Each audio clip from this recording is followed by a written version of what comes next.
una influencia más o menos a fines de los 90, es cierto, jacobsiana, porque esta universidad jesuita lo trae a una gira que hace Jacobs en ese momento, muy favorecido por el dólar y el cambio de moneda y todo eso. Jacobs nunca ha sido un autor muy conocido en Alemania, muy conocido, relativamente conocido, bien. No ha tenido el peso que debió haber tenido.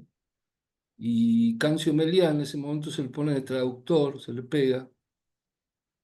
Y bueno, yo también formo parte de ese grupo en un momento, así que viajamos mucho con Jacobs y estuvimos mucho dando vueltas por varios lugares.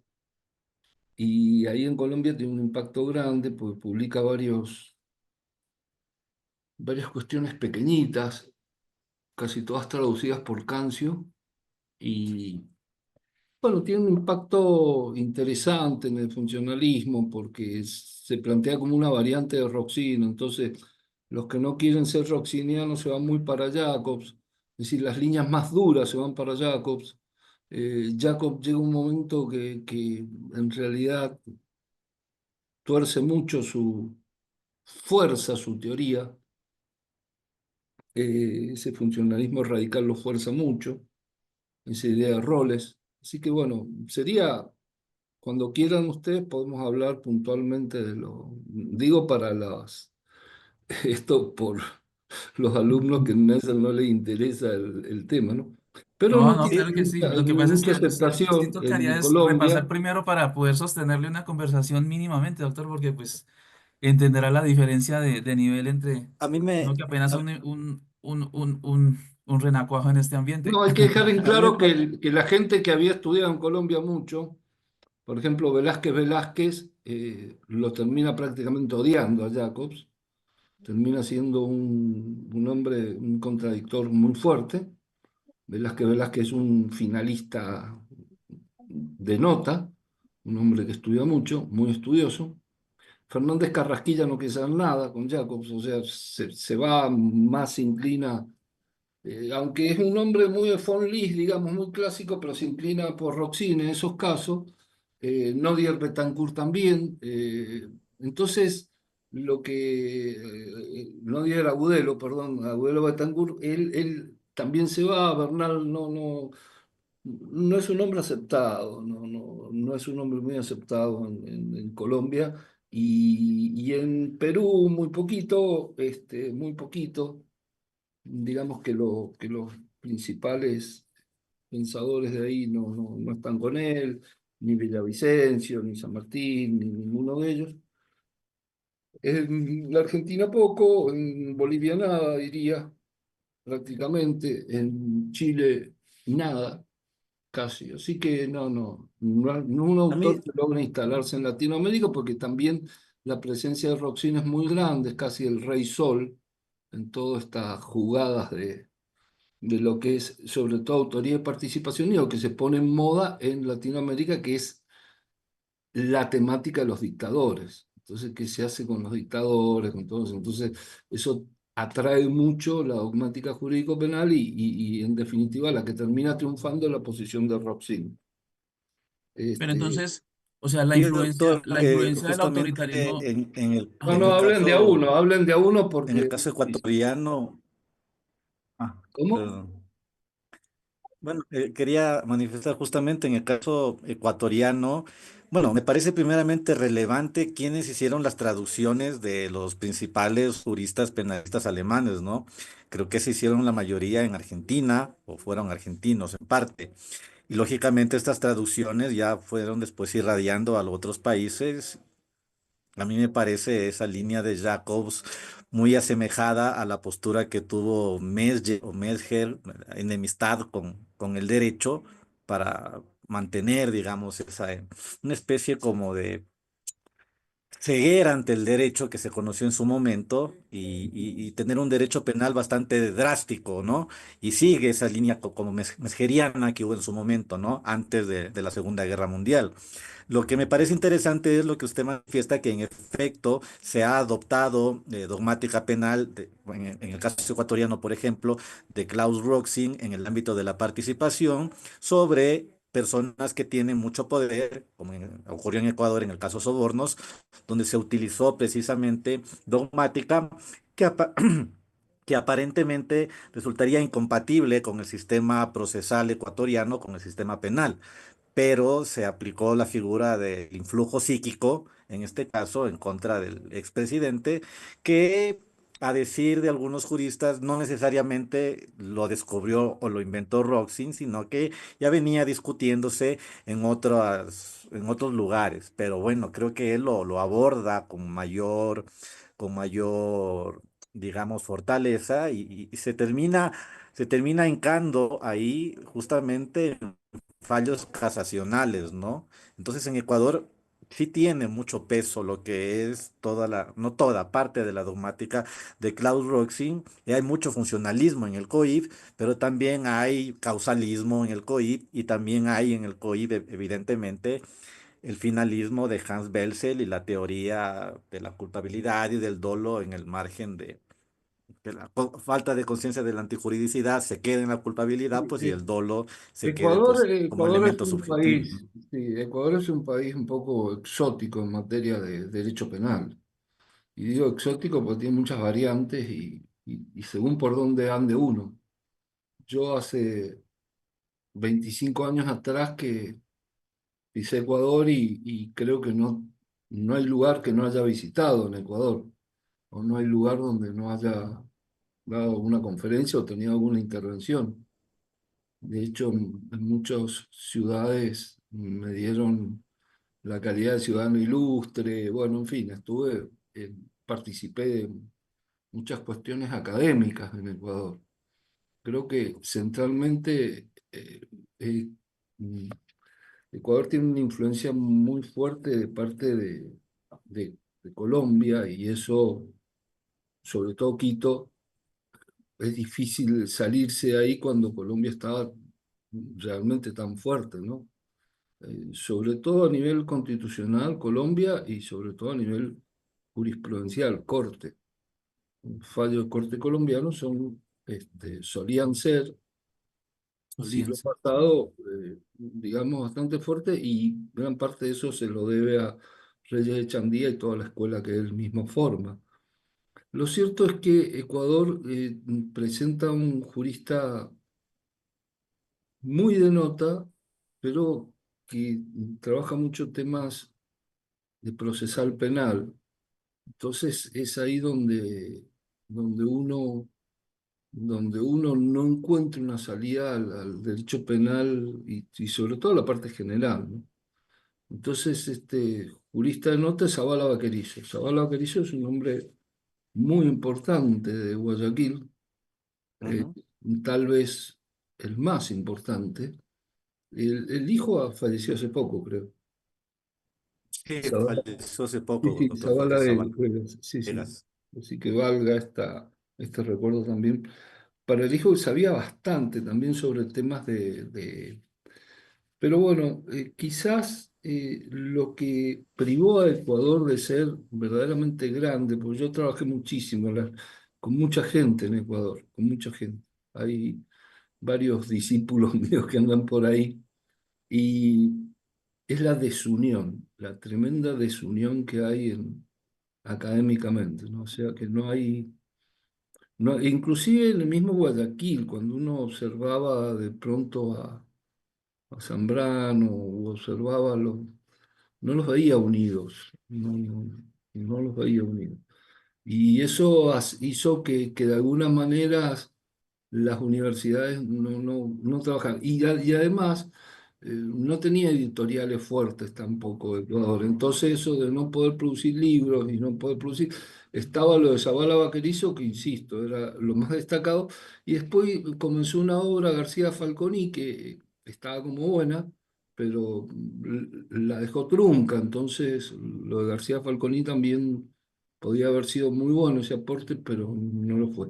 Y después hay otro ecuatoriano que, bueno, emigraron un poquito hacia Alemania, no le dieron la fortaleza y que debieron haberle dado. Y el Cuenca tampoco fue un polo de, podía haber sido, porque la Universidad Católica de Cuenca es fuerte, podía haber sido, no fue. Loja con la Universidad Técnica, yo he estado varias veces, también ahí tampoco. Entonces, esos eran polos que podían haber irradiado mucho y no lo hicieron. Además, el COIP termina siendo un Frankenstein que le van poniendo un brazo, una pata, después le sacan un dedo, en vez de un dedo le ponen un ojo donde van los ojos va un dedo. Es decir, esto de que el COIP recibe el COIP ya estaba destinado a ser un muy mal código, creo que lo es y lo sigue siendo, y bueno, y se seguirá aplicando porque no hay otra idea, pero si sale otra idea, te lo van a volar. Eso eh, primero es inentendible y después no se sabe qué es, porque esto de qué es funcionalista, no, que en realidad terminan, yo participé bastante al principio y como yo propuse una comisión directamente ecuatoriana, eso no anduvo y fueron a buscar los españoles, empezaron, pegaron muchísimo en Ecuador, así que mucho corte y pegue hubo. A tal punto que tuvieron que cambiar el concepto del dolo, tuvieron que cambiar, bueno, varios artículos ahí dentro de la parte general, que esa es la parte dura del derecho penal, eso como que no le podés errar ahí. Y bueno, y le erraban, entonces era una cosa muy de loco. Y después meter el derecho procesal, contravencional, los jueces por acá, el valor que iban a tener o no, las decisiones. Fue todo muy complejo. Además, había una euforia también en ese momento de autopercibirse tal cosa o autopercibirse tal otra cosa, lo que daba una inseguridad jurídica muy grande. Y esa inseguridad jurídica, bueno, se hacía ver y notar. O sea, la cosmovisión política que tiene en ese momento Latinoamérica, con los gobernantes, era muy grande y muy consolidada. Entonces, empiezan a aparecer un derecho mucho más laxo y sin una especie de constitucionalismo social que empieza a ser interpretado a piacere. Eso le iba a preguntar, doctor. Ahorita hay una tendencia latinoamericana hacia la izquierda. ¿Cómo puede llegar a influir eso en las diferentes líneas del derecho, civil, penal, Bueno, sí, administrativo, no sé? la pregunta es muy buena. ¿Usted dónde es, Mauricio? Colombia. Bueno, ¿de qué lugar de Colombia es? Yo soy tolimense y estoy ahorita radicado en Pasto. Ah, de Tolima, sí. Ah, muy bien. Bueno, bueno, un abrazo grande a todo Colombia, que la transité bastante también y mucho. Excelente. Eh, lo que usted interviene es muy interesante porque eh, para mí el hombre que despierta al mundo del derecho penal, el hombre que hace diferente el derecho penal en el siglo XX, es Klaus Roxin, con un libro que se llama Política Criminal en el año 1970. Klaus Roxin empieza a ser conocido en la década de los 50, inclusive su libro sobre las teorías del tipo se lo traduce el mismo Enrique Bacigalupo, que es argentino y vive todavía. Roxin también vive, así que sería uno de las tantas glorias que tiene la dogmática jurídico-penal, de poder tener vivo a un autor de tamaña talla. El asunto es que Roxin no se queda con el tipo, con las críticas al finalismo, sino que aparece. Sí, siempre hay un gato, Mauricio, tranquilo, el mío ya lo saqué. Inquietísimo. Es que son muy curiosos. Bueno, Roxin lo que tiene, y esto es muy importante para la clase, para que la clase lo entienda, En la década del 60, usted ubíquense en 1960, pasan también muchas cosas en el mundo. El Black Power, digamos el poder negro, los hippies. Y cuando va a terminar la década del 60, en el 68 hay una revolución muy grande en Francia que se llama el Mayo francés. Esto quiere decir que los jóvenes despiertan, se producen revoluciones. El hombre que va a ser clave en la filosofía va a ser Jean-Paul Sartre, un hombre que había escrito muchísimo sobre la angustia, el trauma y sobre todo un existencialista de mucho peso. Jean-Paul Sartre va a tirar una frase que dice prohibido prohibir, prohibido prohibir.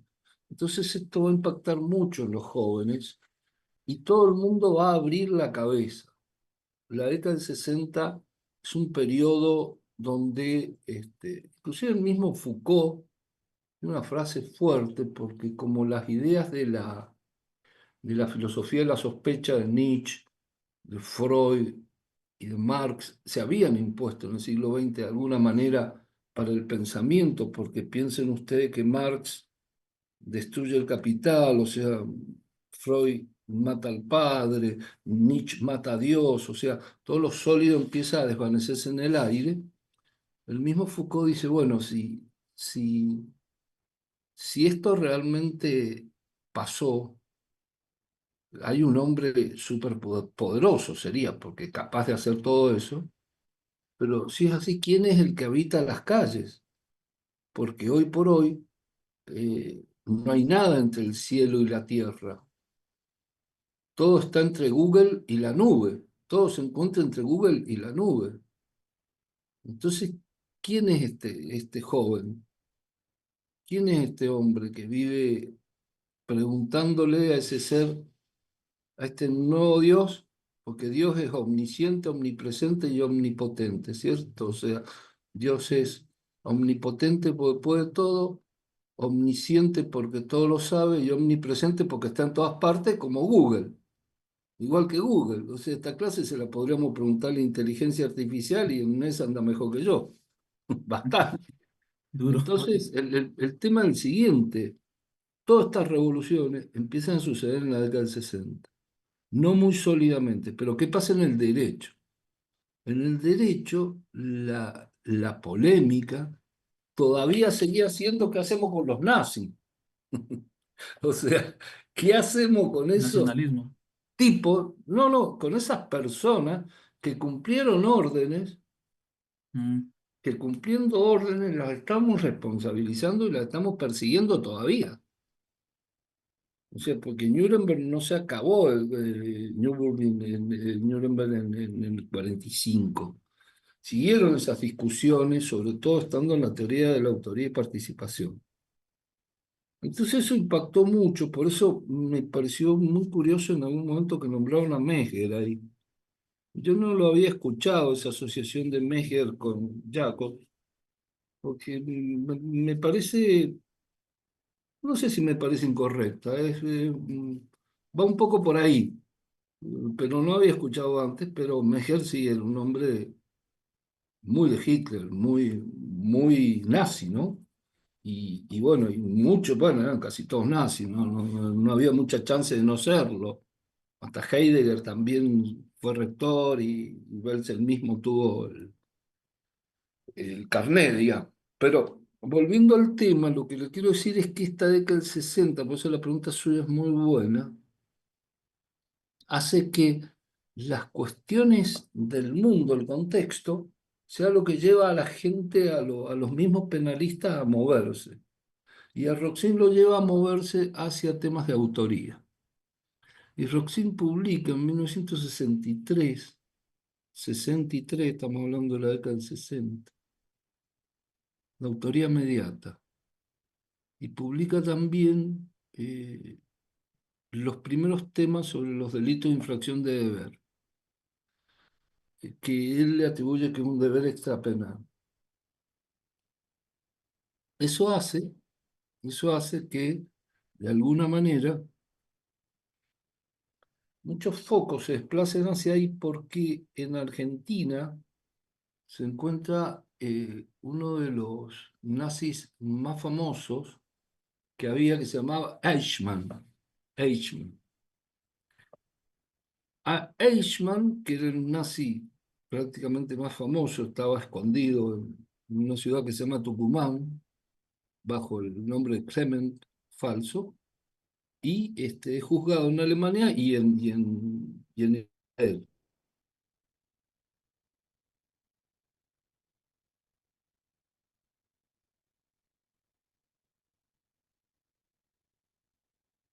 O sea, sí.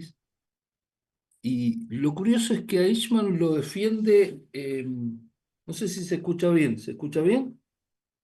Sí, ahora sí, doctor, siga. Sí, doctor. Sí, a Eichmann lo defiende Kaufmann, que hay que saber que el hombre más importante para los finalistas, uno siempre piensa en Belzer porque es el fundador y el que daba la letra, y que dirigía la orquesta, pero el primer violín, digamos, el músico más importante sería Kaufmann. O sea, Kaufmann era el que más sabía y el que le arreglaba todos los líos a Belzer. Ese es el que El defiende, concertino. ese es el que defiende a Eichmann. Entonces, hay todo un desarrollo muy grande de lo que va a ser la dogmática jurídico-penal en torno a la teoría de, o sea, a la autoría y participación, sobre todo, en la década del 60. Y entonces, en 1970, Roxin va a publicar Política Criminal, apartándose de todos los criterios habidos y por haber que venían de la teoría del delito desde 1870 en adelante, o sea, llevaban 100 años conversando lo mismo, que la política criminal se resolvía por otro lado, o sea, lo resolvía la política y podían haber medidas de seguridad para ella, y la dogmática jurídico-penal, eran como el agua y el aceite. Y Roxin dice, no, el derecho penal está en función de la política criminal. Ese es el hallazgo. Entonces, si yo tengo una política criminal dura, tengo un derecho penal duro. Una política criminal blanda, tengo un derecho penal blando. Si tengo una política criminal dura, tengo prisión preventiva, en fin, no respeto los derechos humanos, menos garantías, todo eso.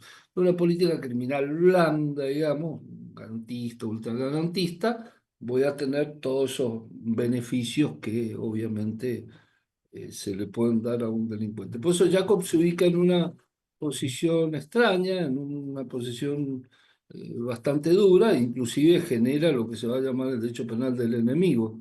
Yo trabajé mucho en Ecuador, bueno, en Colombia también, que publiqué varios libros ahí en Colombia, especialmente sobre estos temas, ¿no? Derecho penal del enemigo y todas esas cosas. Así que bueno, cuando quieran comenzamos la clase y si no, seguimos hablando. No sé si al resto de la gente le puede interesar estas cuestiones de vivencia que uno habla, ¿no? No, Eh, está bueno, mi doctor. Este, Esa ahí cultura estoy jurídica que viendo, uno no la adquiere en cualquier parte, doctor.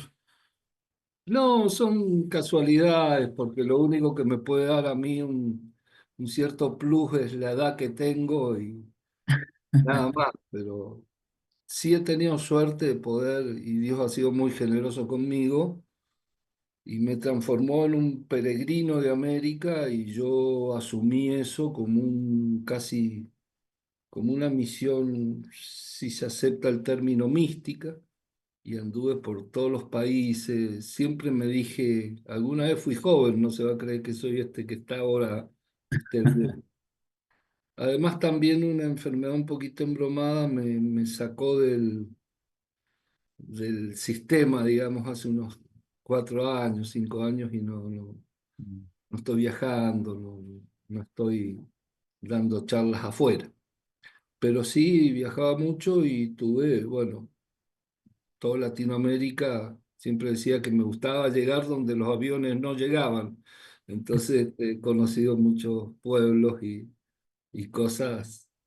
Bueno, sobre todo en el Ecuador, que había muchos lugarcitos pequeñitos a los cuales visitar, que eran muy lindos, pero no llegaban ni los ómnibus. Ahí íbamos a dar conferencias en una 4x4, como en Bolivia, que he ido a dar charlas así en esas camionetas especiales, ¿no?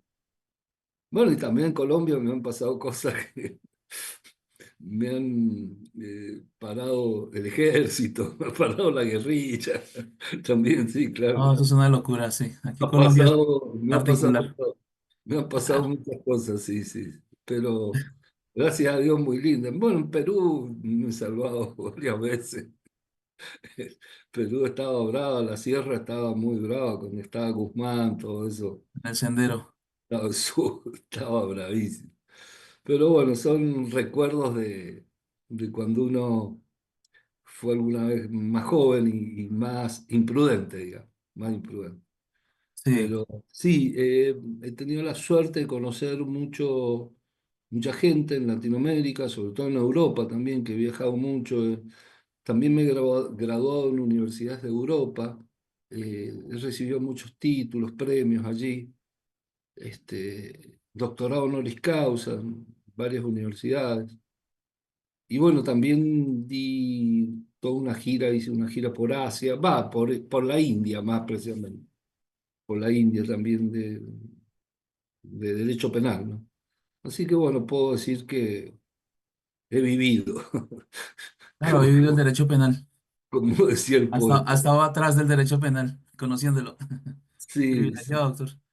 Bueno, no sé si estamos todos más o menos de acuerdo, podemos comenzar, si les parece. Veo que hay muchos alumnos, eso está muy bueno. O por lo menos hay muchos nombres, lo que veo. Caras se ven pocas, pero nombres se ven muchos. Bueno, mi idea es poder darles a ustedes una consolidación de, de mi pensamiento sobre la autoría y participación de algunas cosas que he escrito y están publicadas en varios países. En Bolivia, me imagino que la mayoría serán bolivianos, ¿cierto? Tenemos temas de la teoría del delito, algunas cosas publicadas también por la Academia de Bolivia, algunos libros. En Colombia también y bueno, en Perú, sobre todo donde hay mucha publicación y en la Argentina. Eh, el tema sería comenzar para que todos entiendan. Yo voy a hablar con un lenguaje claro y sencillo. Voy a tratar de hacer fácil lo difícil. Vamos a suponer que gran cantante, un gran cantante, ustedes pueden elegir Justin Bieber, Luis Miguel, lo que se les ocurra, Paulo Londra, busquen donde quieran. Este gran cantante va a hacer un recital en un estadio de fútbol. Yo decido ir, y para ir me tomo un taxi, voy hasta el estadio. En el estadio saco el billete para entrar, el boleto. En los controles, un señor observa el boleto mío, lo corta y me hace pasar. Hay una especie de acomodador que me lleva hasta el sector, le dejo una propina, me siento, se apagan las luces del estadio, se vuelven a prender las luces, aparece un presentador y dice, señoras y señores, con ustedes, fulano de tal. Y suena la música extraordinaria, maravillosa música, luces por todos lados, un espectáculo realmente muy lindo. Y en un momento dado, este cantante, en el tercer tema, dice, bueno, ustedes son unos privilegiados porque hoy me han venido a visitar una banda muy especial de Colombia, Café Tacuba. La gente de Café Tacuba de México ha venido, perdón, ha venido a México a visitarme, así que vamos a hacer un tema con ellos y entran los Café Tacuba y hacen un tema con este cantante y finalmente termina y se van toda la casa. Como pueden observar ustedes, hay muchas personas que han participado, muchas personas. Pero si yo le preguntase a ustedes de esta obra, ¿quién es el autor? Ustedes me dirían el cantante. O sea, el cantante es el autor. Porque sin el cantante, si el cantante está descompuesto, no se hace el recital. Además, todos los que fuimos ahí, fuimos a ver a ese cantante. Hay una finalidad de aceptar que ese es el cantante. Lo cierto es que no todas las personas que intervinieron ahí tienen roles preponderantes. O sea, hay gente que intervino que puedo no estar, no me sirve para nada, no le aporta al derecho penal nada su intervención. Por ejemplo, el taxista. Si yo voy o no con el taxista, si el taxista está o no, la obra se va a hacer igual y yo lo voy a ir a ver igual. Por ejemplo, el boletero, eso lo podía haber sacado por internet. Por ejemplo, el que me va a acomodar. El que sí tiene que estar sí o sí el sonidista, porque al ser un estadio tan grande, ni siquiera podríamos pensar que el sujeto, en un teatro más chico, puede haber cantado a capela sin el micrófono, que sería prácticamente imposible, pero puede hacerlo. Mal, pero puede hacerlo. Pero un estadio no, quiere decir que el sonista pasa a ser un partícipe necesario, que nadie lo puede dejar de lado, o sea, no puede faltar. Lo importante es que el sonista no canta, entonces como no canta, la obra es una canción y él, esa canción, reconoce al cantor como el sujeto primordial.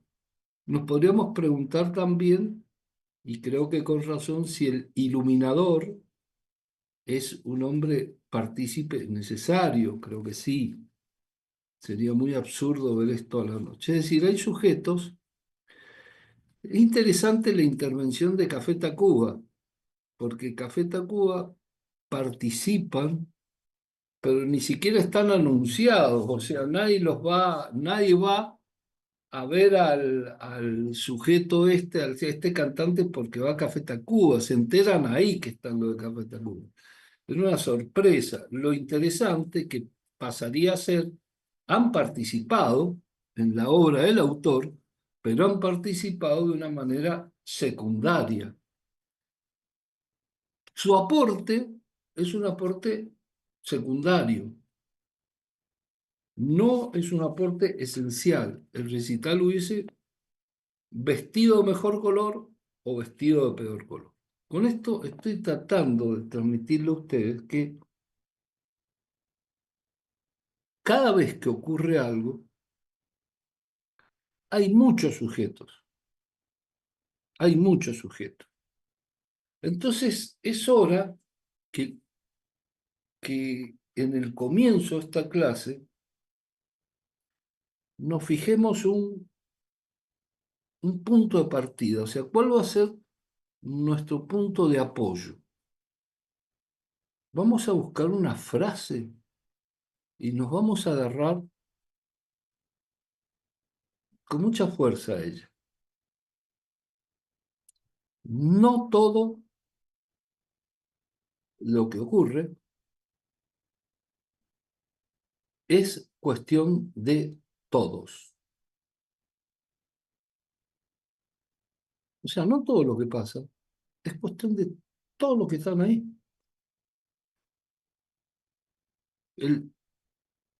cantante se podría haber enojado con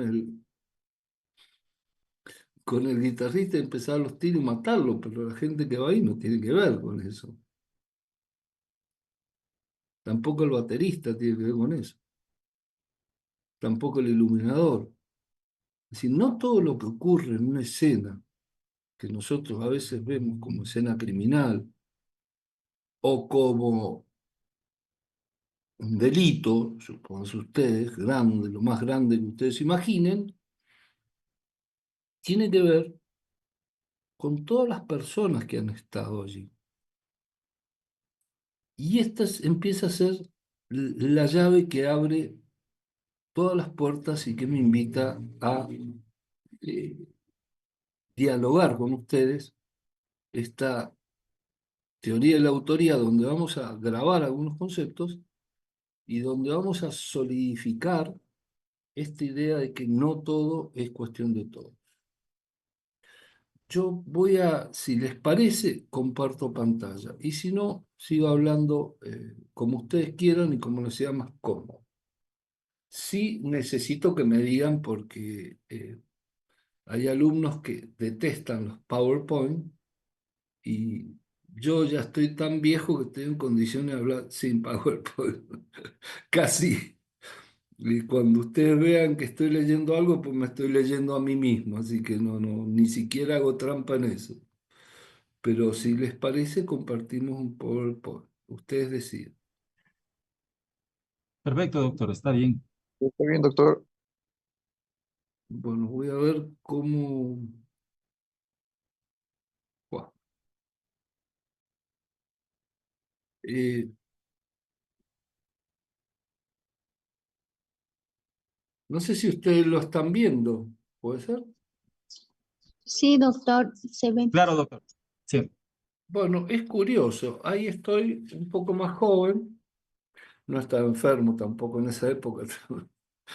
Tengo mucho corticoide encima y mucho peso. Pero es curioso ese lugar. No sé si alguien lo conoce. Lo vamos a poner acá como un ejemplo. Es la primera vez que lo hago, por eso quiero hacer cosas diferentes hoy. Usted tiene la culpa de que haga cosas diferentes.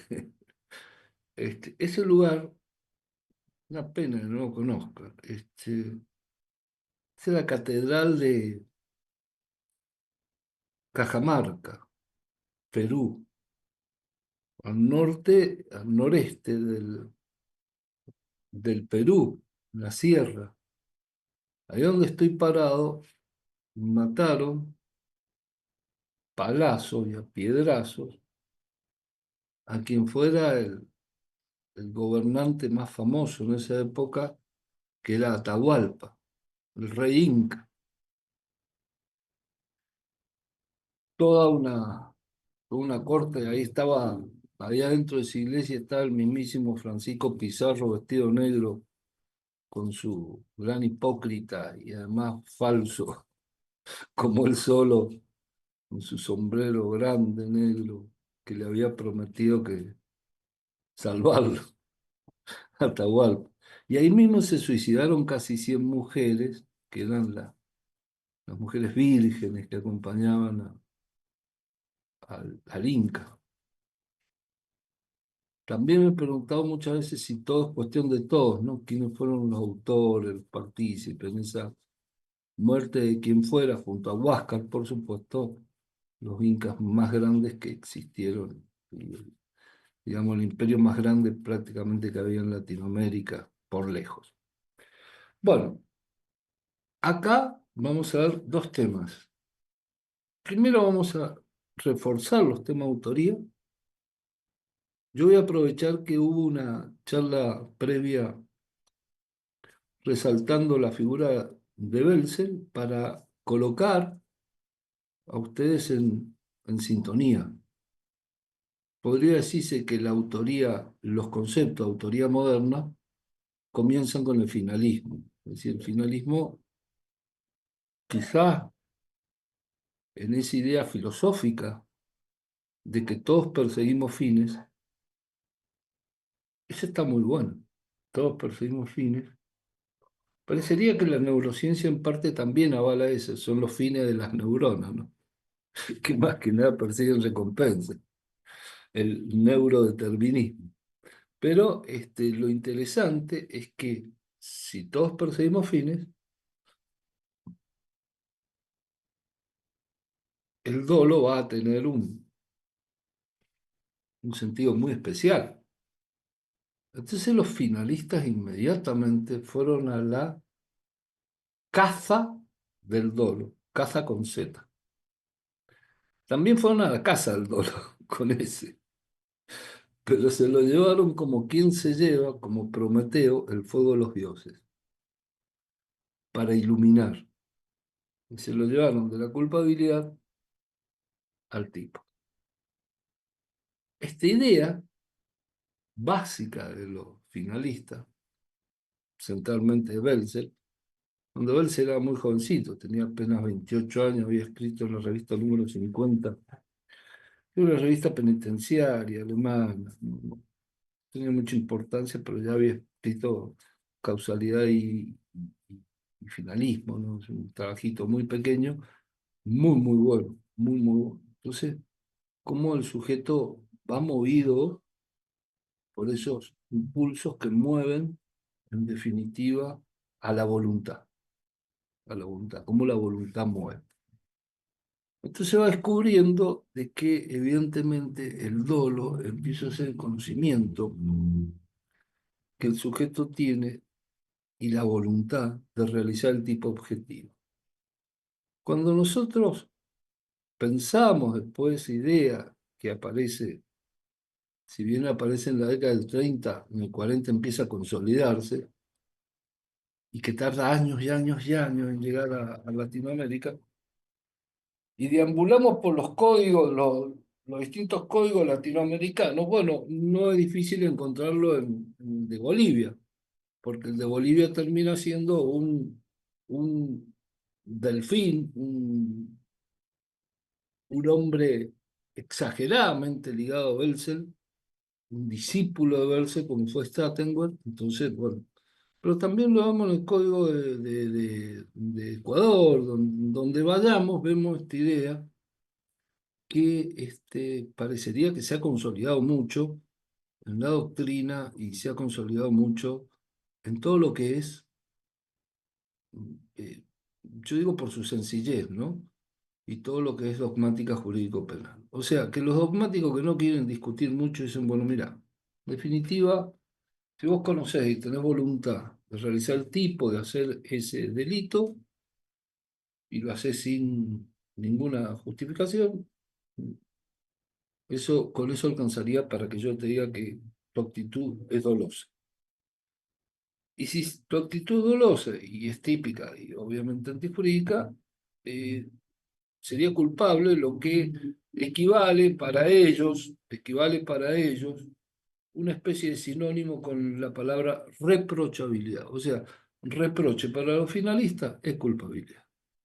Ahora, si le preguntamos a la vieja que vende empanada en Otavalo, o que vende empanada en Quito, o que vende empanada en Medellín, en Cali, en donde se le ocurra, o en Cochabamba, o a la collita que está vendiendo collares en La Paz, nos dice lo mismo. Este sujeto, si mató, hay que reprochárselo. Es más, nos recita la ley del talión. Sé que está bien que le den 30 años a un señor que ha matado a los hijos y le dice, sí, el que las hace las paga. O sea que esto que innatamente ya está 1800 años prácticamente antes de Cristo, en el Código de Hammurabi escrito, la ley del talión, muy bien definida. Acuérdense que el Código de Hammurabi es lo primero escrito que nosotros tenemos fuerte, ¿no? Y que conservamos, porque está en el Museo del Louvre. Y ahí está la ley del talión. Y esa ley del talión está, digamos, muy buena en el sentido de que pone un límite a la venganza ilimitada. En ese aspecto está muy buena. Está mal la ley, pero la venganza hasta ese momento era ilimitada. Entonces, la definición que nos da la Biblia es una definición exageradamente buena, exageradamente correcta, exageradamente pedagógica, ¿no? Ojo por ojo, diente por diente. Termina siendo eso, o sea, no me puedo ir más allá de la ofensa que recibí.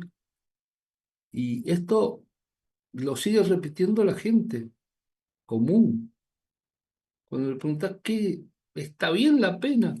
Yo tengo varios libros escritos sobre el tema, uno de ellos se llama ¿Vale la pena la pena? O sea, si una pregunta, ¿vale la pena la pena? Pero me he roto la cabeza para ver cuánto vale la pena. Pero la señora que vive de lo suyo, la gente normal que no está contaminada por temas de dogmática jurídico-penal, dice, sí, claro, ¿cómo que no? El que las hace, las paga. El que hizo un mal tiene que recibir un mal, el que hizo un bien, que recibe un bien. O sea, el criterio que las mismas neuronas tienen de que el hombre es un primate.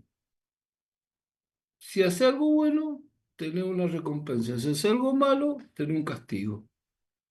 Es decir, eso ha venido neuronalmente así. Después existieron otras evoluciones, otros criterios, desarrollo de dogmática y bueno, y de alguna manera nos fuimos para un lado, nos fuimos para el otro, con las ideas. Lo que le quiero decir con esto que resulta interesante que los finalistas hayan sido los hombres que movieron la piedra. No sé si es la piedra de Sísifo, que es la que había que mover hasta esa condena que tenía Sísifo, que tenía una piedra redonda y la subía hasta un cerro y cuando la soltaba volvía a la piedra y volvía a Sísifo y la volvía a subir y se pasó toda la vida subiendo y bajando la piedra redonda que subió, no, pero los finalistas sí pusieron el foco en la enseñanza de Aristóteles, que todo respondía a una causa, que nada era por una casualidad, y que esa causa que iba respondiendo al todo tenía que ver con los fines, que cada uno... Es decir, que el tipo cuando se compró el cuchillo, ya sabía que iba a matar a la novia, y cuando lo afiló también. Y cuando se fue caminando para la casa de la novia también, y cuando tocó el timbre en la casa también, y cuando la novia abrió la puerta también, y le metió el cuchillazo. Ya estaba el fin. Como ustedes, cuando están sentados ahí, tienen un fin. No importa cuál sea el fin puede ser recibirse, tener un diploma, aprender, ser mejor, el que ustedes quieran, puede ser un fin filantrópico o no. También ustedes pueden decidir desde ahí si se quedan o no se quedan, o me dejan el nombre ahí. Yo no podría saberlo, es una decisión personal, tiene que ver con los fines que ustedes tengan. No es para ustedes más importante el fin de ver un partido de fútbol que escuchar al profesor Parma, ¿o no? Igual yo me quedaría escuchando al profesor Parma. Un partido de fútbol hay mucho y el profesor Parma no tiene mucha chance de estar muchas veces. Bueno, el asunto que, pero es más divertido el partido de fútbol. Bueno, les conté un poquito esto para que veamos, porque vamos a ver un tema que se llama prohibición de regreso, pero lo vamos a ver después, ese tema. Lo vamos a ver después un break, más o menos largo. Pero es un tema complicado, porque es el tema ese que les comenté que intervienen muchas personas. Entonces la prohibición de regreso lo que quiere transmitir es delinear el mapa de los que tienen participación y los que no tienen participación. Entonces, quienes intervienen son muchos, pero no todos participan. Y dibujar ese mapa y poner los extremos es muy complicado. Entonces, hay muchas discusiones a veces de personas que tienen un rol estereotipado, que es el que cumplen en su vida diaria. Lo cierto es que la dogmática jurídico-penal está muy devaluada últimamente, entonces se discute bastante menos. Ya esa guerra absoluta entre escuelas casi no va más, forma parte de un pasado, digamos, absurdo de la dogmática jurídico-penal, pelearse por esas cosas, y va más al grano, o sea, si vos podés evitar lo que debías haber evitado, empezás a tener una cierta característica de responsabilidad, y acá aparece mucho la teoría de la imputación objetiva, que tiene un rol importantísimo, porque si uno está actuando fuera del radio de la norma, pues, y lo sabe, y eso se le causa un perjuicio, no habría por qué andar buscando muchos dolos o muchas otras cosas. Entonces esa simplificación es lo que se está intentando buscar. Entonces, se va buscando por ahí respetar el rol, cuál es tu función, no excederse de la función de uno.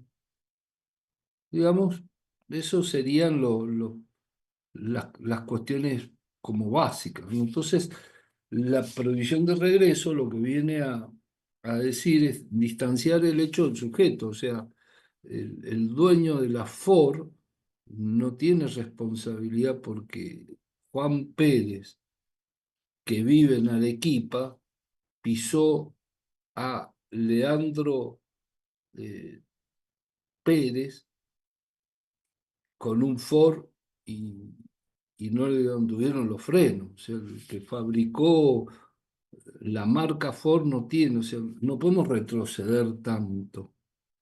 Entonces, hay que ver qué sujeción, qué cercanía hay de las personas con el hecho. O sea, el carpintero que hizo la cama no tiene nada que ver con el adulterio que se produjo un año después en esa cama. Eh, entonces, los sujetos quedan distanciados muchas veces de los hechos. El aporte que se realice, siempre hay que ver si un aporte que es importante o un aporte que es inocuo. Cuando les daba el caso del cantante, hay aportes que son absolutamente inocuos. Por ejemplo, cuando yo llego con el taxi y hay un señor ahí, un chico que me abre la puerta amablemente y le doy un peso de propina, eso es un aporte inocuo al recital. Pero no podemos decir que el pibe no estaba en el recital.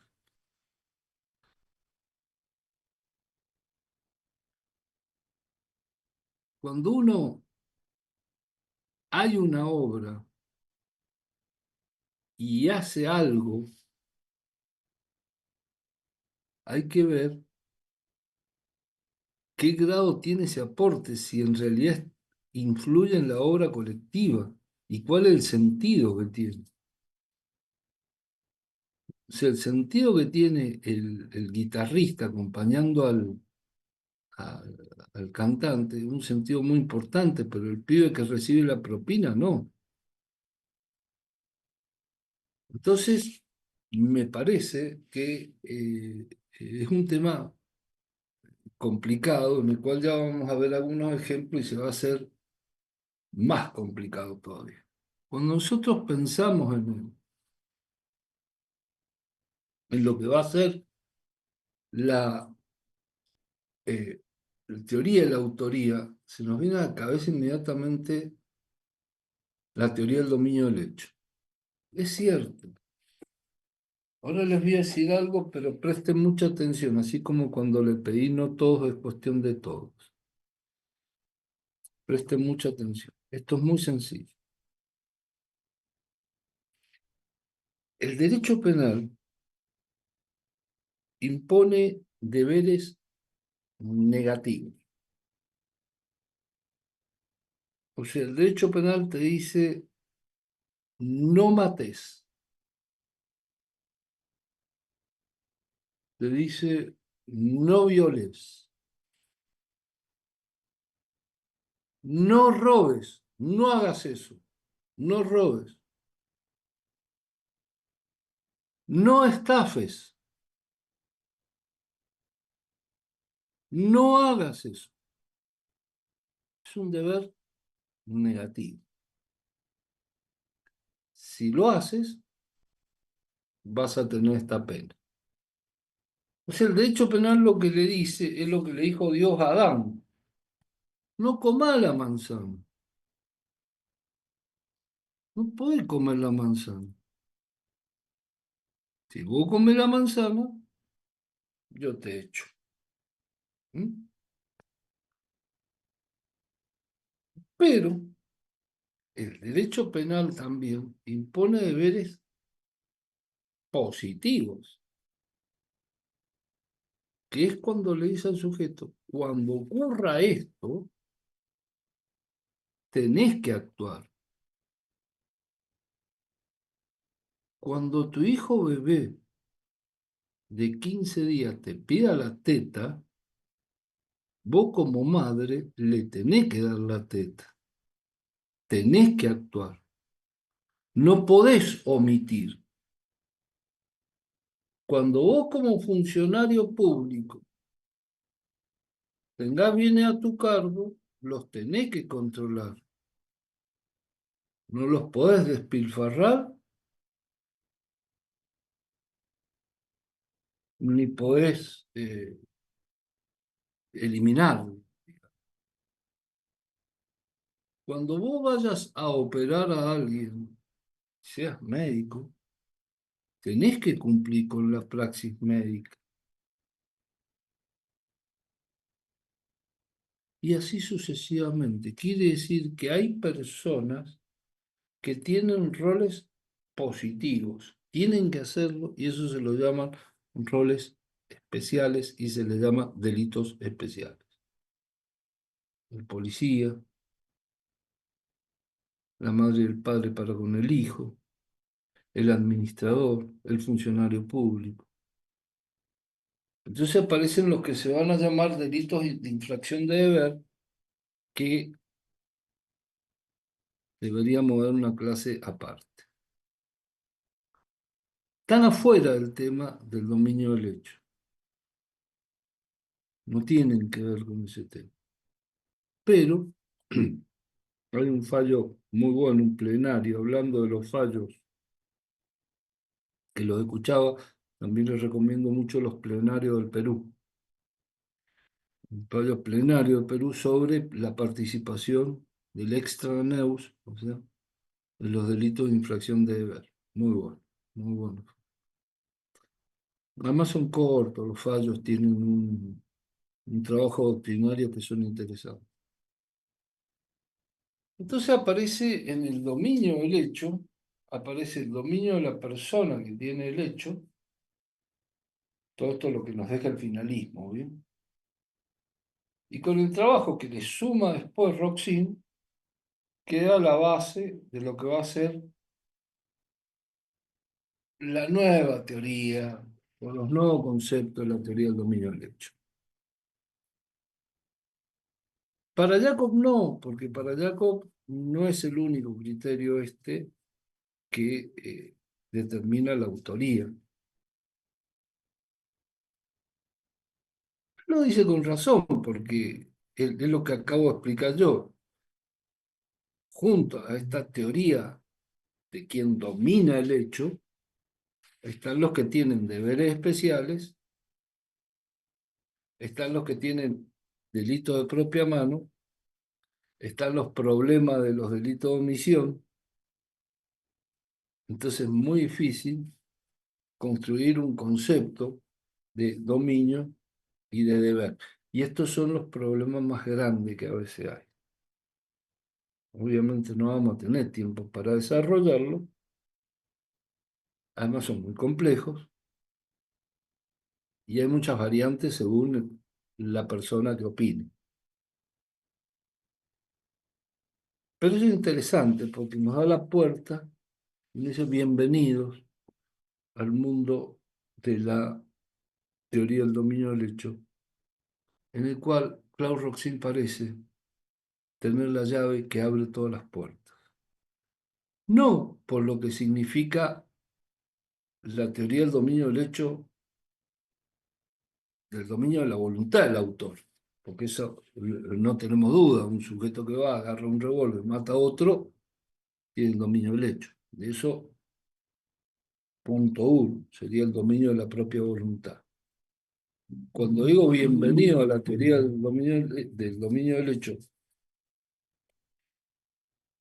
estoy hablando fundamentalmente de esto, que va a ser la teoría de el autor mediato o del autor atrás del autor, se lo llama. Y eso ya es todo un tema.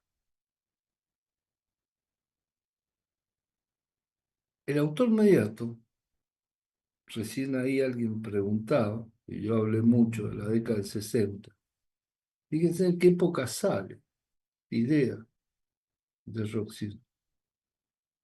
Este sujeto domina la voluntad y un dominio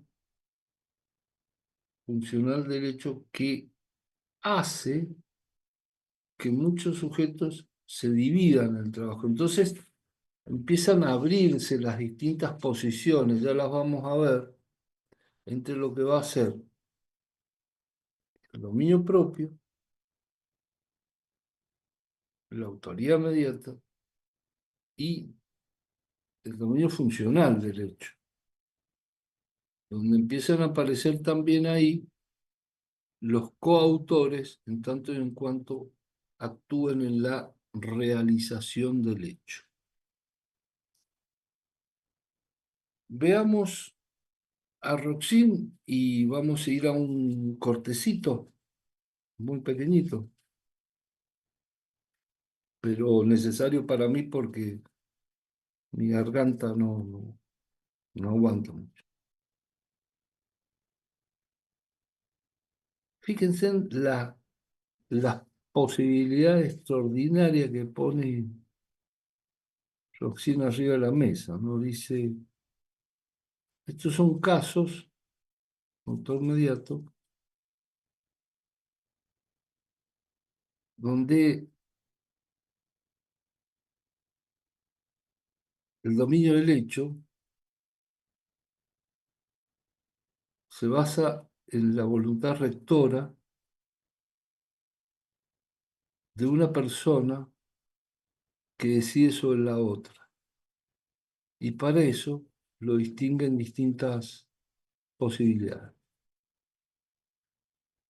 Yo puedo utilizar al otro coaccionadamente. Si le pongo un revólver en la cabeza, manejo su libertad y por ende manejo su voluntad y le digo, tráeme ese traje que está en la puerta y me lo trae. El sujeto está actuando coaccionado.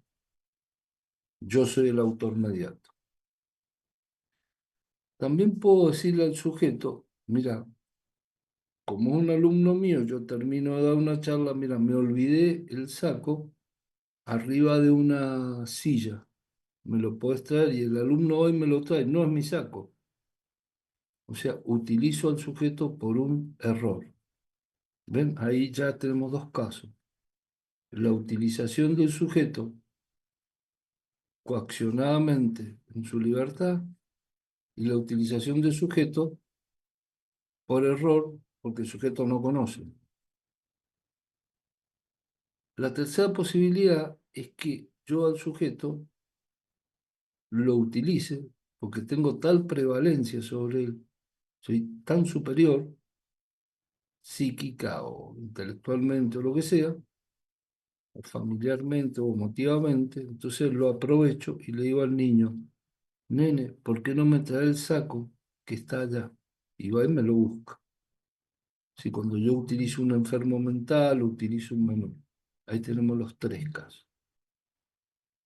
El último caso sería, que yo lo he dividido acá, pero en realidad son cuatro, pero la utilización de un aparato organizado de poder.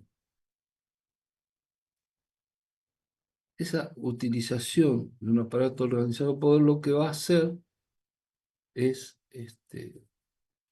centralmente colocar un jefe con un poder mayúsculo, mandos medios, y ejecutores de esos mandos medios que son ejecutores fungibles, no pueden, entran, salen, no son tan necesarios, pero van a terminar siendo esos ejecutores autores directos también, ¿no? Pero el tema está de qué hacemos con el jefe, porque el jefe no sabe que mataron a 17 personas que tenían un kiosco y no pagaron la droga. No está ni enterado de esas muertes. Pero sin embargo ocurren porque el aparato organizado de poder le da esa potestad al hombre de atrás para que el hombre de atrás lo haga.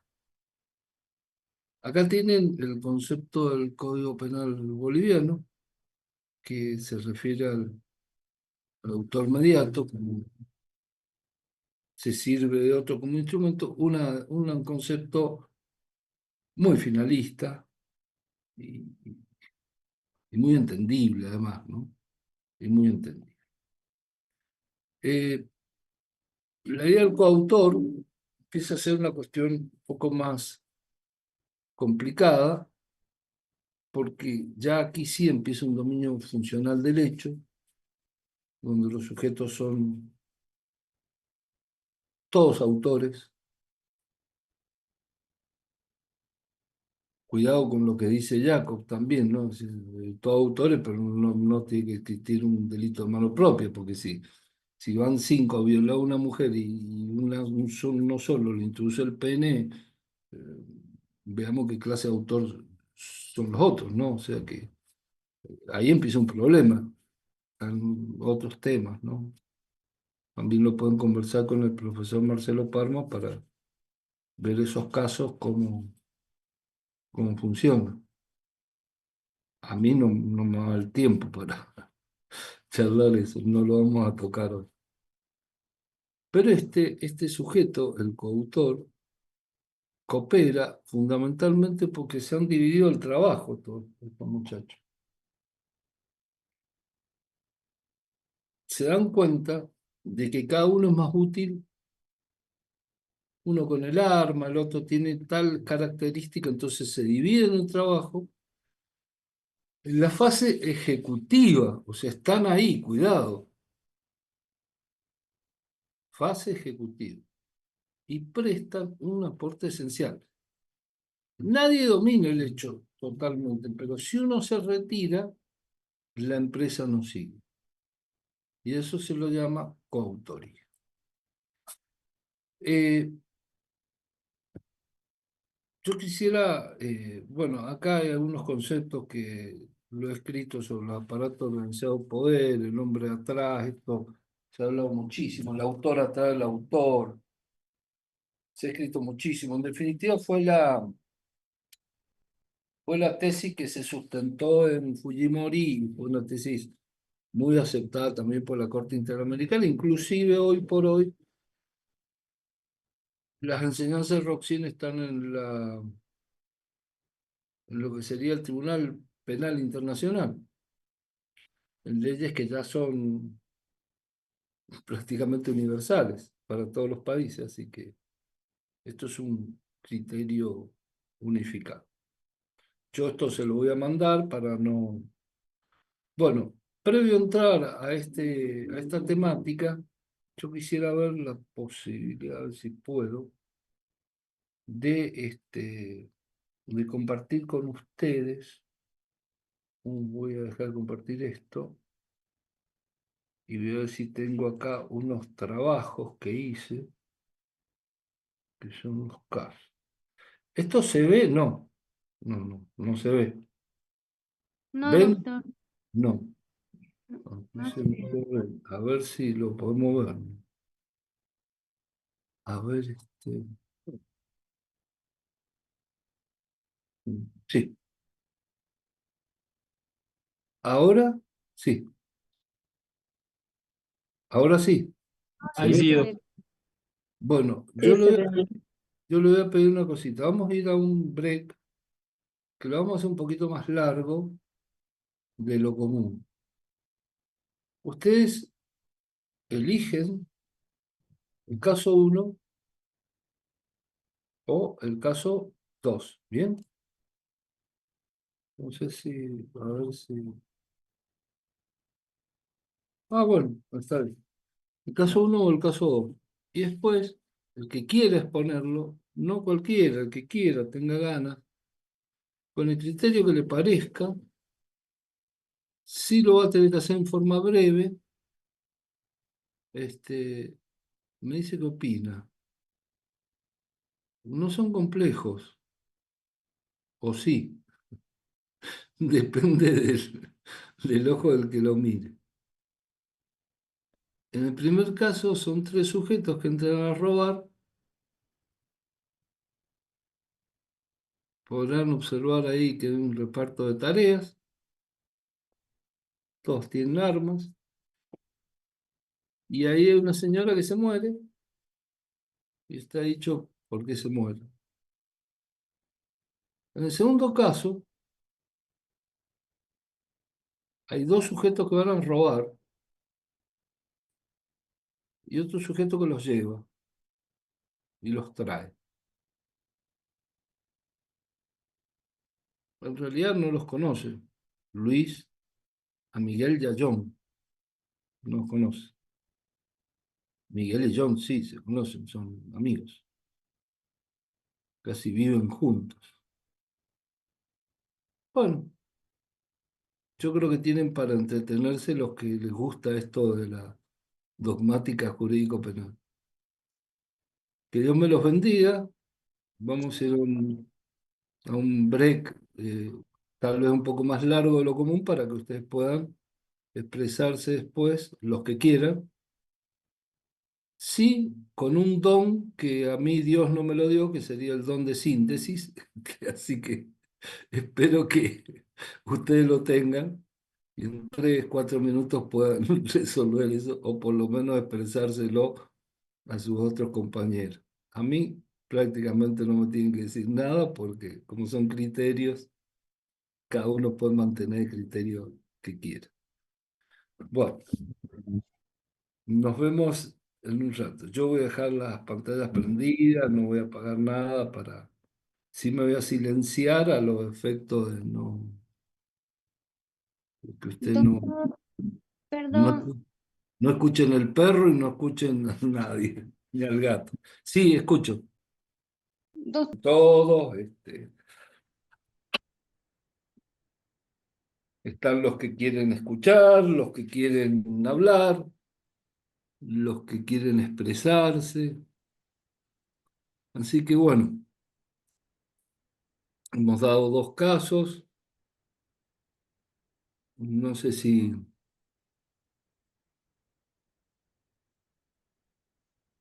alguien quiere comenzar hablando. Doctor, Sí, eh, doctor, con respecto al segundo caso, a mi criterio, doctor, inicialmente Luis, quien es el taxista, tenía una conducta neutral, pero al sumarse al injusto típico de Miguel y John, se convierte en un partícipe, doctor. Entonces, lo cual a Miguel y John serían autores mediatos, doctor. ¿y por qué, lo que no entiendo, Miguel y John, por qué autores mediatos y no coautores en el hecho del robo? Porque tenían el dominio, doctor. y poder sobre el hecho que iban a hacer el robo, doctor. Por eso son coautores más que autor mediato, porque tendría que haber un autor inmediato. ¿Y cuál sería? Miguel y John son los que hicieron el robo. Claro, Ellos consumaron el robo, por ende es ajá, el dominio absoluto del hecho. claro, sí, por eso el De dominio los dos, absoluto. claro. Son coautores, eh, autoría mediata no. El tema está en el taxista, qué rol cumple. Y si es partícipe, había que ver qué grado de participación tiene, si tiene un grado de participación primaria o necesaria, o si tiene un grado de participación secundaria o no. Y eso, bueno, eso está a discusión. María Isabel, fuiste la primera, me parece que levantaste la mano. También está Limber, así Sí, que, bien. sí, doctor, buenas noches. Un gusto saludarlo nuevamente. Eh, Respecto al primer caso, hablan de tres participantes, Javier, Juan y ay, se Pepe, me fue el nombre. Sí, Pepe. que los tres tienen roles específicos para cometer un hecho delictivo, el cual creo que el análisis de este caso en particular es el deceso de esta mujer. Bueno, todo el actuar de estos tres sujetos, aparte de la comisión del delito de robo agravado, considero, eh, se provoca o tiene como un resultado mayor que es la muerte de una mujer de 72 años. Considero, no sé si estoy bien, que podría analizarse desde una horizontabilidad de coactoría, pues todos los tres participantes hacen su aporte.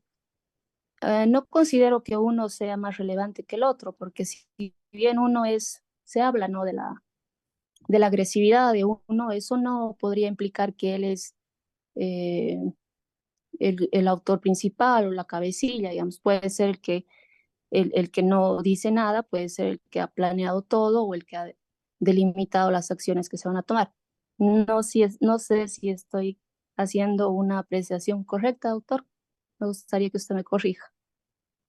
No, no, yo no voy a corregir nada. Yo dejo que se Bueno, exprese, entonces que me aporte algo dejo que se a exprese lo que cada expresé. uno y me parece muy valioso la opinión de todos. Eh, yo daré mi humilde opinión al final si me la piden, pero muy humilde con algunos errores también que tengo. Bueno. Sigamos. Juan Pablo me parece que le correspondía la mano, está Luis Alberto también. Sí, doctor. Juan Pablo, buena noche. Te escucho, Juan Pablo. ¿Cómo le va, doctor? Sí, respecto al... ¿llega a escucharme bien, doctor? Muy bien. Ok, bueno, prosigo entonces. Respecto al primer caso, doctor, ¿no? Directamente yéndonos a la orden, que es cuál sería la calificación legal para cada sujeto, en la legislación boliviana, de acuerdo a la ley sustantiva penal, pues la acción esta se calificaría como robo agravado, que está estipulado en el artículo 332 del Código Penal. Y respecto a la calificación de cada uno, pues serían los tres coautores. ¿Por qué? Porque se han cumplido algunas características para que se puedan considerarlos como tal, como por ejemplo hay un dominio de la acción por parte de las tres personas. En fase de organización, los tres planificaron para poder hacer este ilícito o poder cumplir este ilícito.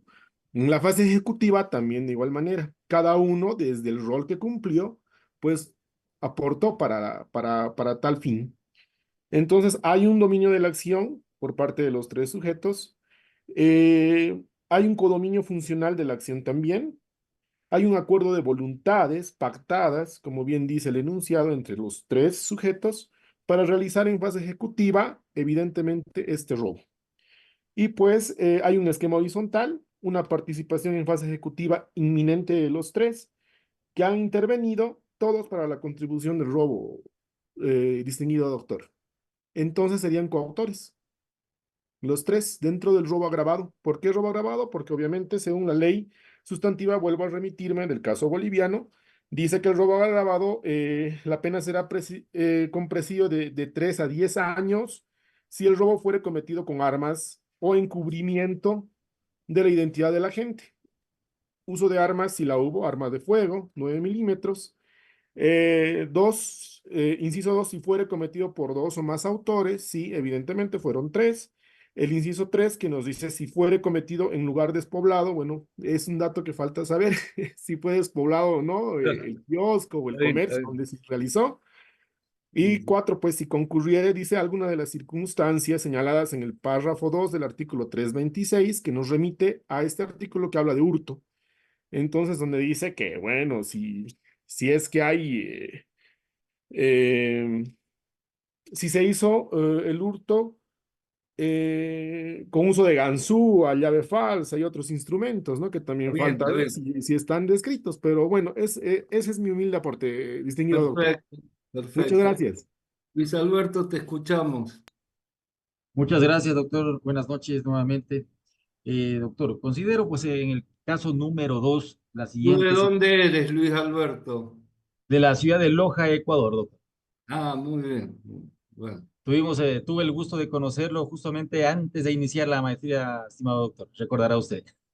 bueno, Sí. Bueno, bueno. en el caso en concreto, estimado doctor, considero de que estas personas, concretamente, me voy a referir a Miguel y John, adecuaron su conducta al delito tipificado en el artículo 189.2 del Código Orgánico Integral Penal, esto es robo, justamente con la utilización de arma de fuego.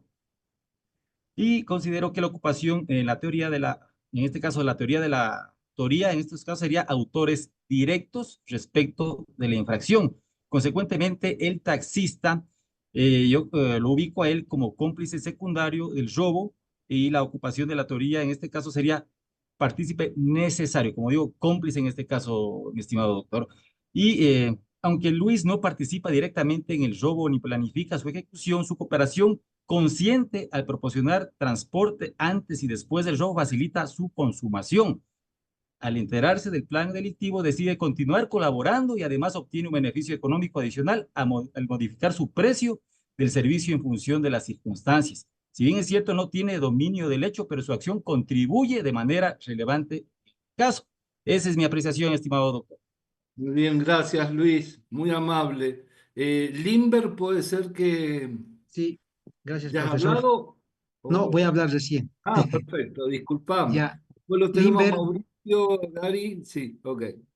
ya, con relación al primer caso, estimado profesor, evidentemente los Juan, Pepe y Javier son coautores porque los tres han planificado robar en un centro comercial, ¿no? Básicamente los tres han planeado, entonces ya está el tema del dolo en este caso, pero los tres básicamente, ¿no?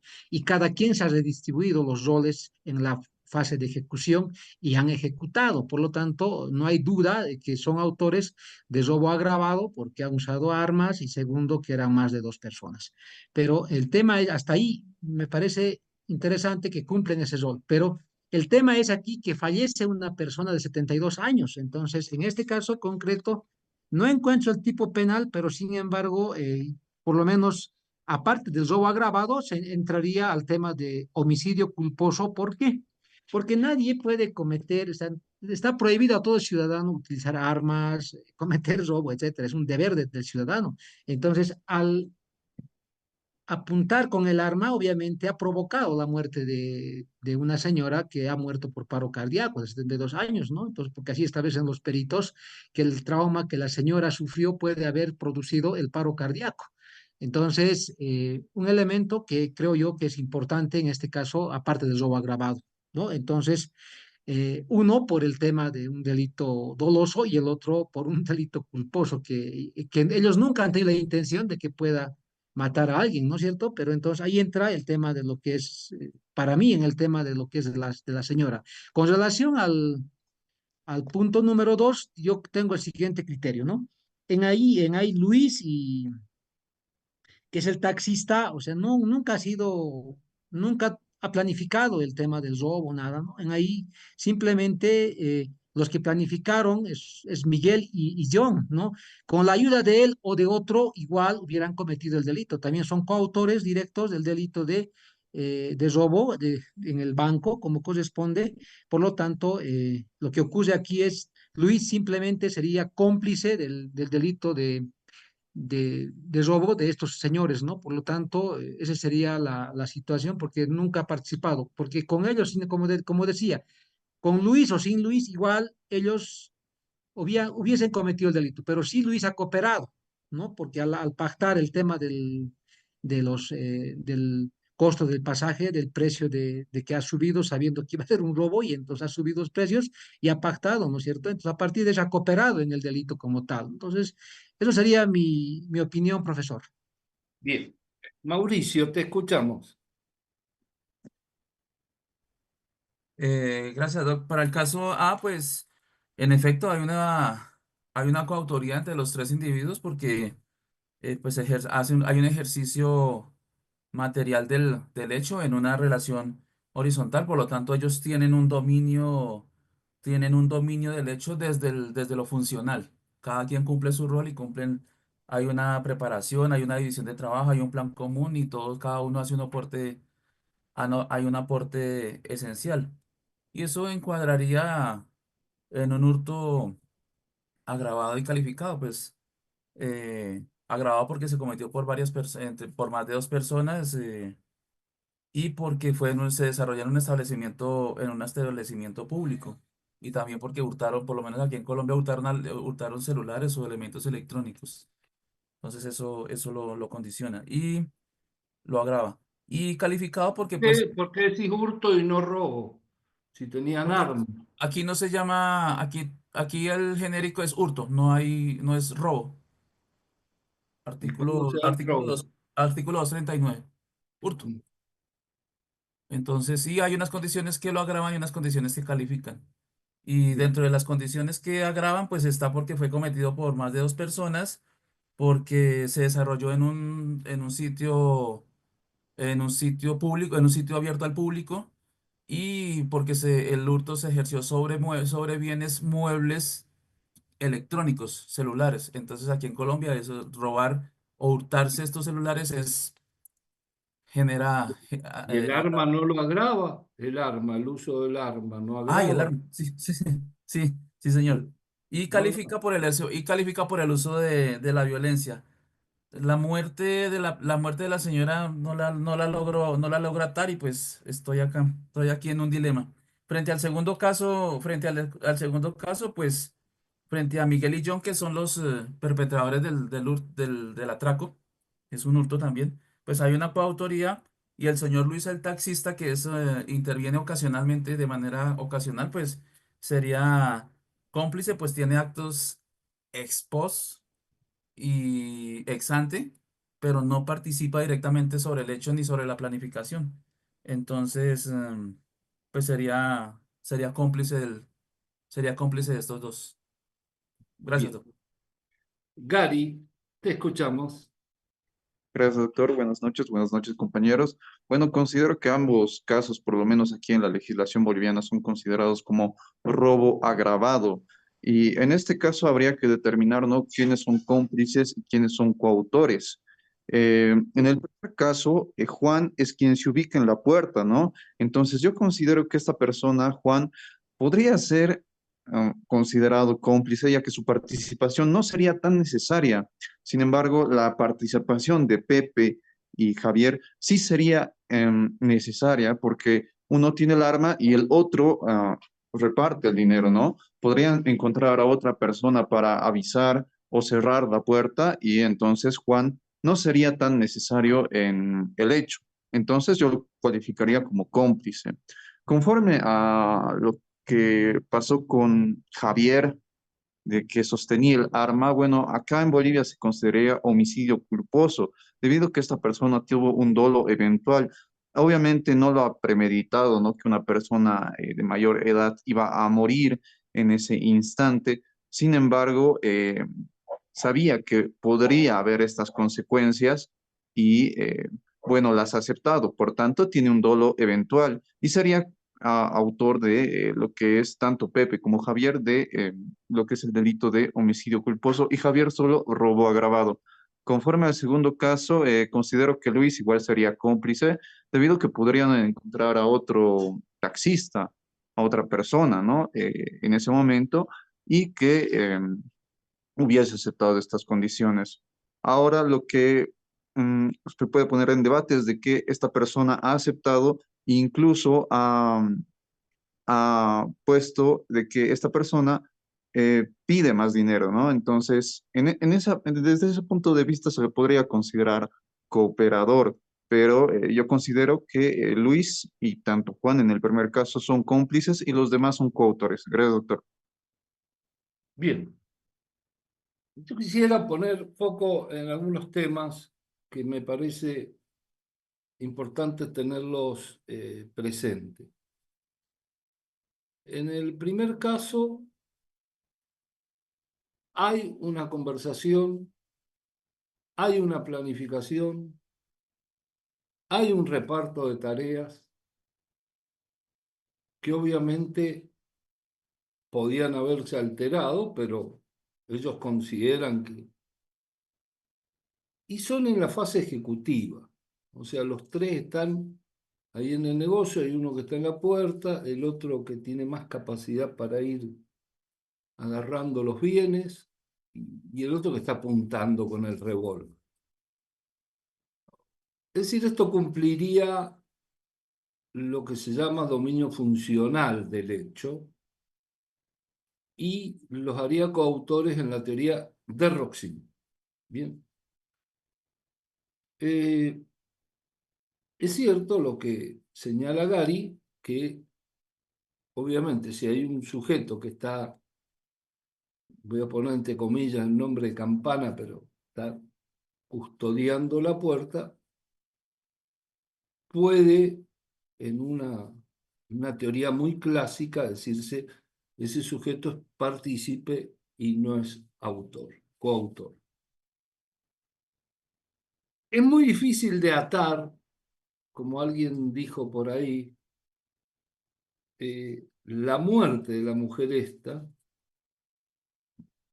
que ya tiene problemas cardíacos, que es una señora mayor, sin una contundente prueba de parte del cuerpo médico forense cuando los peritos dicen puede, distinto que diga se produjo por tal cosa, pero puede. Entonces sería cargar un peso de una posibilidad o de una duda sobre alguien.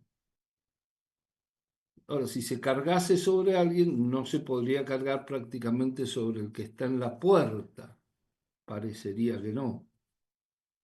Pero ya sabemos que esa posibilidad del puede deja este indubio a favor de los coautores estos en la teoría de Roxin. El otro caso es un caso bastante más complicado, porque hay dos sujetos que evidentemente son coautores, van a robar, lo logran,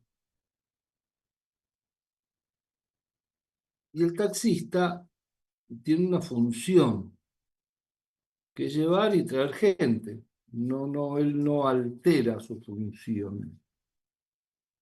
Ahora, si la gente va a robar o va a la iglesia o va a ser más bueno o ser más mala, el taxista no tendría intervención en ese hecho.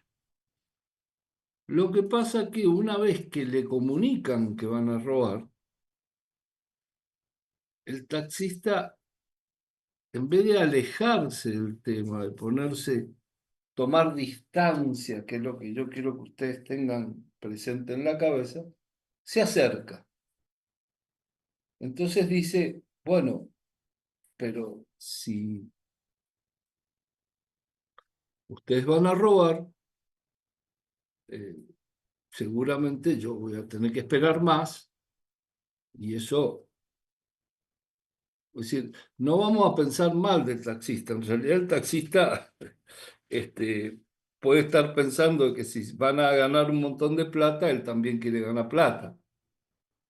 Lo cierto es que pone la excusa de que va a demorar más, les es útil y se acerca. Entonces hay dos temas que atraviesan la prohibición de regreso que le puede o no caber al taxista. Si le cabe la prohibición de regreso, el taxista no tendría ningún tipo de responsabilidad ni de participación porque ha ejercido un rol estereotipado, el rol de siempre. Ahora, si no le cabe la prohibición de regreso porque en vez de distanciarse se acerca y en vez de tener un deber de solidaridad mínimo no lo tiene y comparte la idea con lo... ya empieza a tener el robo del banco, empieza a tener sentido para el taxista, porque también tiene sentido porque si no, no cobra.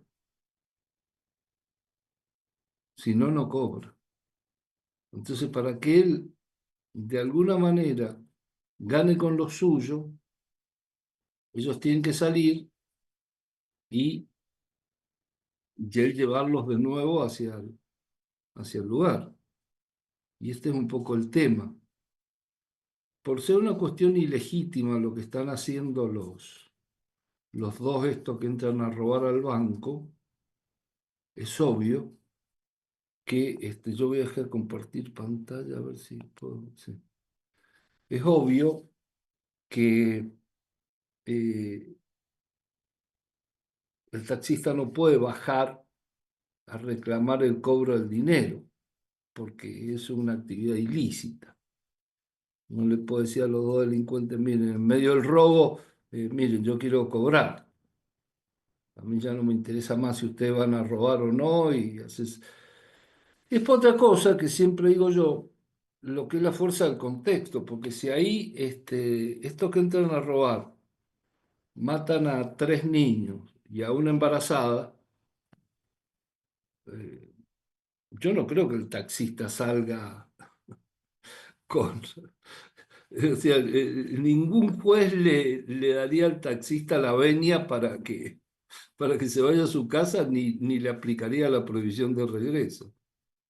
Es decir, que la incidencia de los hechos de sangre y del núcleo duro del derecho penal, como se llaman los homicidios o los asesinatos, son básicos también para considerar toda una conducta.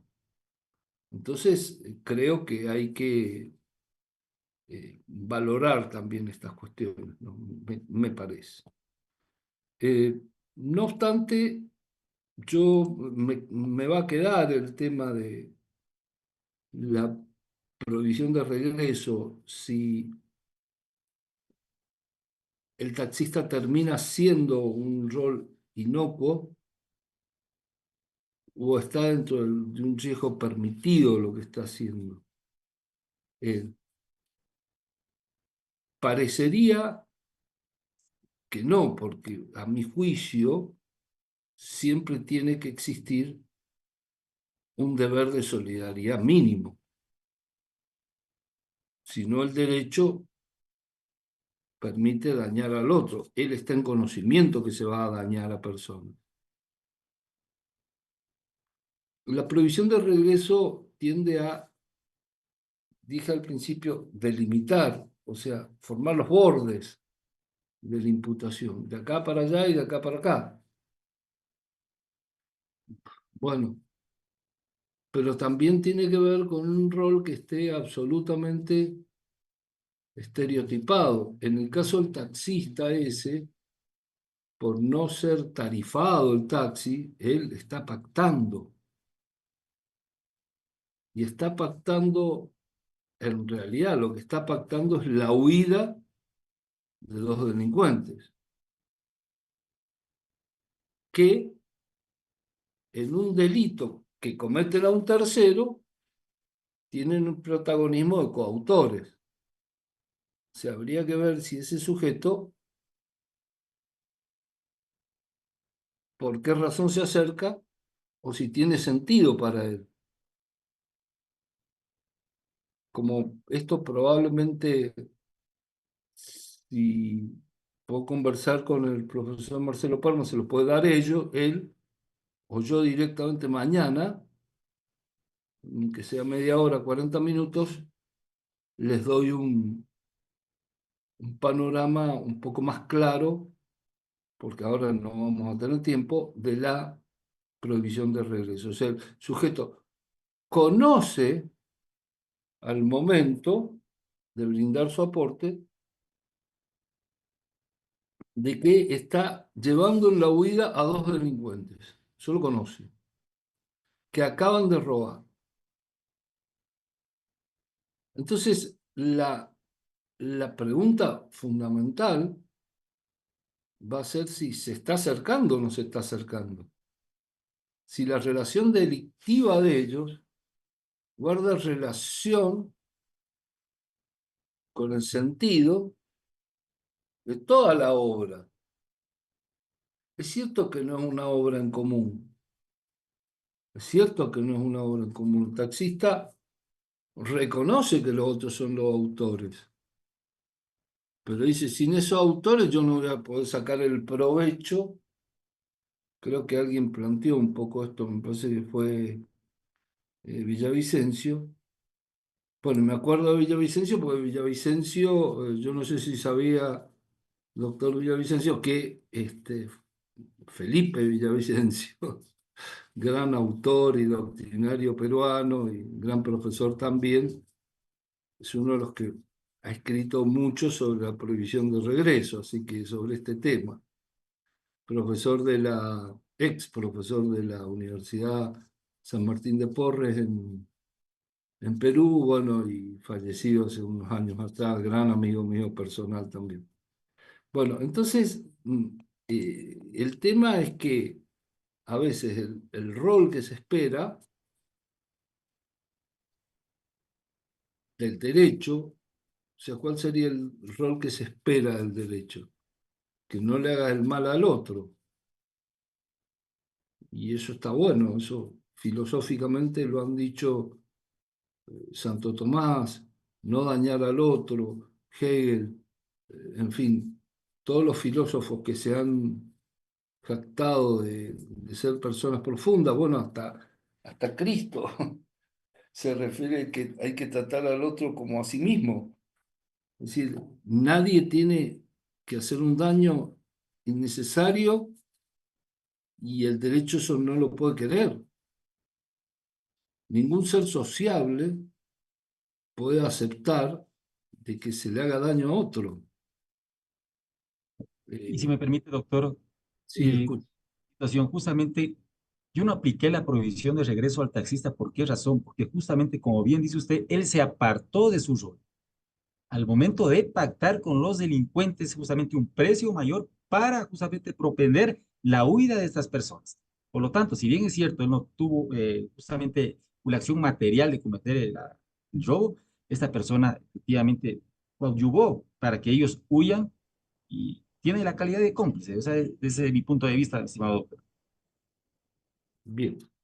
Me está quedando una mano levantada la de Sí, Raquel, sería de mi Rachel. profesor, de Limber, profesor, Ah, y también. también Limber, bueno, pero es que no sabía si era la antigua o la Sí, nueva. no, es de 100. Profesor, ¿puedo un poco tal vez en el tema del Código Penal boliviano? En su artículo 23 es muy claro el tema de la complicidad. Dice, es cómplice el que dolosamente facilite o coopere a la ejecución del hecho antijurídico doloso, en tal forma que aún sin esa ayuda se habría cometido. Entonces está bien, aquí no hay problema, el taxista sin su ayuda se hubiera cometido. El que, dice, ¿no? El que en virtud de promesas anteriores, ya ha habido una promesa, ha habido una promesa de incrementar la tarifa de los supuestos autores, entonces dice, preste asistencia o ayude con posterioridad al hecho. Será sancionado con la pena prevista para el delito de atenuada conforme al artículo 39. Es decir, la complicidad está muy claro en el Código Penal boliviano y la conducta del taxista en este caso concreto se subsume al tema de complicidad en el delito de robo agravado que han cometido los dos autores, coautores, que en el segundo caso, profesor. Para mí, por lo menos, ese es mi criterio. Le dejamos a Raquel, por favor, perdón, Raquel, que era una intervención de Linda. Sí. Te Doctor, ¿cómo escuchamos. está? Muy buenas noches. Muchas gracias por el espacio. Bueno, complementando la participación de mis compañeros, hay algo que me llama la atención. Raquel, se ha cortado la comunicación. ¿Me escucha, doctor? Ahora sí. Ah, ok, continúo entonces. Parece que se corta. No te escuchamos. Cuando aparece tu rostro, sí, pero cuando está fijo, no. Bueno, Raquelita, ya sabes que... Bueno, ahí sí. Sí, ok. Ahora Bueno, sí. No, es que si apagas la imagen de la cámara, no parece que se desconecta. no lo apago, doctor. A ver, Bueno, nosotros te vemos desconectada. Ahora sí. ok, continúo. Le decía que a la señora le da un paro cardíaco y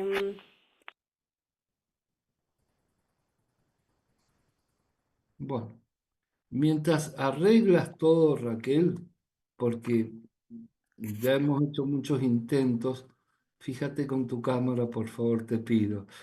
Tenemos a Roberto que ha levantado la mano. Lo escuchamos a Roberto. Mientras tanto. Buenas noches, profesor. Gracias. Puntual Mm, nada más. Del primer caso, profesor, me queda una duda justamente en cuanto a la responsabilidad que pudiera haber de la persona fallecida. Entiendo que un primer momento es el tema de cuál sería el motivo que habría ocasionado el paro cardíaco, ¿no? Y que en eso estaría claro en decir de que no hay una prueba certera o una certeza de que haya sido consecuencia justamente del hecho, ¿no? Posiblemente habría sido un detonante, lo cual implicaría, como usted lo ha referido, la aplicación del principio perdón, de la duda razonable, ¿no? Entonces, pero referente hay una parte del caso que usted nos refería en cuanto a la asistencia médica inmediata que pudiera ella haber tenido y que a consecuencia de ello, profesor, sí se generaría una responsabilidad, porque a consecuencia del hecho, eh, estaríamos frente, en todo caso, a una responsabilidad, podría ser culposa, en todo caso, en nuestra legislación penal, como lo refirió algún compañero, tal vez llegará al tema de un homicidio culposo, ¿no? Porque, o en su caso, incluso ver el tema de una conducta dolosa, ¿no? Porque no haber prestado la atención médica inmediata o permitir por lo menos que se preste la atención médica inmediata generaría una responsabilidad, profesor. Esa era la única duda y bueno, No, muy yo bien, considero que Roberto, sí tiene porque... responsabilidad. Gracias, profesor, muy No, amable. no, no, el agradecido soy yo por tu participación, porque hay algunos datos invisibles que yo pongo y a veces yo mismo se me hacen invisibles para mí.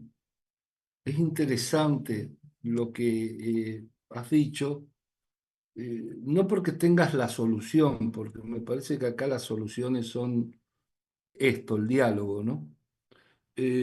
Cada uno buscará cuál será su solución. Pero es interesante porque la actitud de estos sujetos prohíbe, inhibe que se pueda auxiliar a esa señora.